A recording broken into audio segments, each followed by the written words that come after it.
Hi and welcome to this short video which we are recording here in the Energy Center at the Politecnico di Torino. We have completed our HyWay Training School. It's been really fantastic and we're going to talk briefly to three of the participants to get some of their reflections. So first we have Marcel. Marcel, very nice to meet you. Nice to meet you. And can you tell us a bit about yourself and the work that you do? Yes, of course. I'm working here as a doctoral researcher at the Energy Center at Politecnico of Turin. And my work is related to the techno-economic optimization of long-duration energy storage. So like how to cover these prolonged periods where we don't have enough renewable energy. And I'm trying to make this as economically possible as you can do with optimization. Very good. And actually right here we are in like the large scale lab facilities of the Energy Center, and this is also like an energy storage system that's right here behind us, and we had this on our tour before. So it's fascinating for all of us to see this. Marcel, how did you find the training school? Yeah, the training school was super interesting. There were a lot of expert lectures. I didn't even expect to have that strong connection to my personal work. Yeah. For example, there was a lecture on hydrogen regulation. And I actually in the past published 2 papers on hydrogen, on the effects of hydrogen regulation on the hydrogen prices. And to have the experience of a real lawyer working in that field was very fascinating for me, and also helps me to improve my future work. Super. I'm very pleased to hear that. Thank you for joining the school. Thank you for networking with all the other participants. And it's great to hear that it was a good experience for you. Thank you very much. The second participant that we're going to talk to is Agnieszka. Agnieszka, can you tell us a little bit about your work? Yes, sure. I'm an energy engineer specialized in renewable energy systems, and currently I work as a researcher in Links Foundation, which is a research organization, non-profit, where I mostly work with European projects focused on energy, mobility, and environment, all in the context of future cities development. Great. And what's your passion? What do you want to do with this research, or how do you want to make the world a better place from doing this? I truly hope that we find a way to make it more sustainable, especially cities that are often very not sustainable places to live in. Yes, I wish I can give even just a little bit contribution to energy transition and sustainability. So Agnieszka, you've participated in the training school here the last 3 days. What did you take away from it? What was really interesting for you? I think there were many interesting topics, also many technical topics, but one aspect that I think we don't focus enough on was regulation, and the presentation was very insightful and gave me an overview of something I didn't really consider much before. So I think that was really interesting.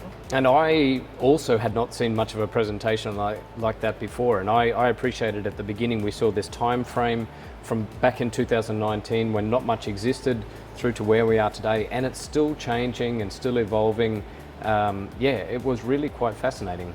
Yeah, it was really nice to see how much it evolved in so little time. And really, that's not a long time, right? That's from just before COVID to where we are now. Also COVID time, which was not easy for anything and development, so yeah. And so if you had to bring that back to your daily work, working on energy communities, on cities, where do you think regulation plays a role in that context?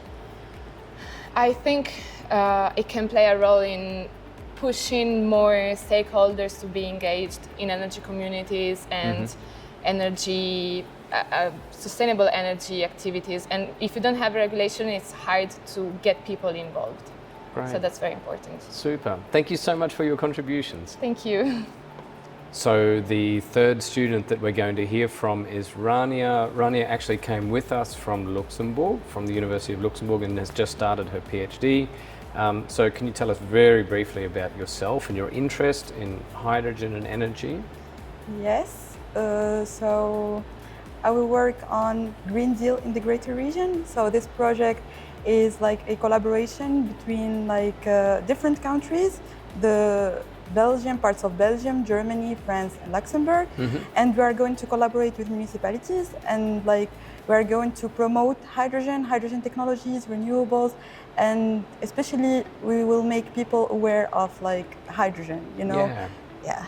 Okay, and the Green Deal, if you had to just explain for people that don't know what the Green Deal is. Okay, so actually the Green Deal means like we want to reduce CO2 emissions and we want to achieve like net zero in 2050. Which is a big ambition. Yeah. It is, yeah. Yeah, and yesterday, as she said, like the man on the moon, so it's really... It's like a moonshot target, isn't it? Yeah. For us in Europe and for everyone around the world, because if we can reduce our emissions to net zero, maybe we can restrict our sort of global warming to 1.5 degrees Celsius. Yes. But it's looking harder and harder every day. That's so true. we need very bright and engaged people like you. Go to the communes, go to the stakeholders and talk to them. Yes. Tell them what they can do, what they can change, how they can benefit.